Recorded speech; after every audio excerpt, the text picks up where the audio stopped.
ప్రముఖ choreographer Johnny master ఎట్టకేలకు arrest అయ్యాడు. గోవాలో ఉన్న అతడిని హైదరాబాద్ ఎస్ఓటీ పోలీసులు అరెస్ట్ చేసి హైదరాబాద్కు తీసుకొచ్చారు. అనంతరం పోలీసులు రహస్య ప్రాంతంలో విచారణ చేపట్టారు. ఆ తర్వాత జానీని ఉప్పర్పల్లి కోర్టులో హాజరుపరిచారు. కేసు విచారణ చేపట్టిన కోర్టు అతనికి 14 రోజుల జ్యుడిషియల్ రిమాండ్ విధించింది. దీంతో పోలీసులు అతన్ని చంచల్గూడ జైలుకు తరలించారు. ఇదిలా ఉంటే జానీ రిమాండ్ రిపోర్ట్లో సంచలన విషయాలు వెలుగులోకి వచ్చాయి. జానీ మాస్టర్ నేరాన్ని అంగీకరించినట్లు రిమాండ్ రిపోర్ట్ వెల్లడిస్తోంది. 2019లో బాధితురాలు జానీకి పరిచయమైందని తెలిపింది.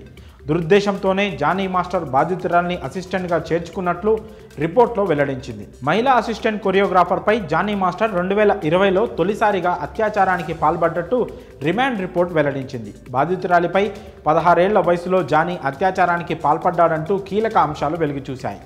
గత 4 ఏళ్లుగా బాధితురాలిపై పలుమార్లు అత్యాచారానికి ఒడిగట్టినట్లు వెల్లడైంది.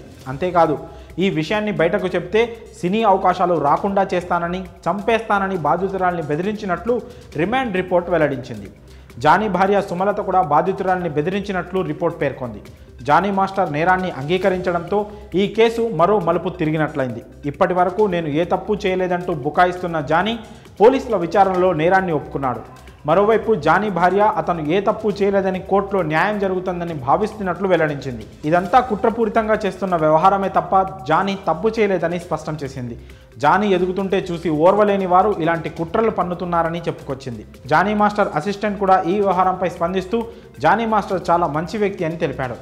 డాన్సర్స్కు సపోర్ట్ చేస్తుంటాడని, ఆపదలో అండగా ఉంటాడని వెల్లడించాడు. తప్పు జరిగినప్పుడే ఆ అమ్మాయి ఎందుకు కేసు పెట్టలేదని ప్రశ్నించాడు. 5 ఏళ్లుగా మౌనంగా ఎందుకుంది? ఈ కుట్ర వెనకాల ఎవరి హస్తమో ఉండే ఉంటుందని తెలిపాడు. నిజానిజాలు ఏంటనేది కోర్టులో తేలుతుందని చెప్పాడు. మరి జానీ మాస్టర్ నేరాన్ని అంగీకరించినట్లు రిమాండ్ రిపోర్ట్లో తేలడంపై మీ అభిప్రాయాలను కామెంట్స్ రూపంలో తెలియజేయండి.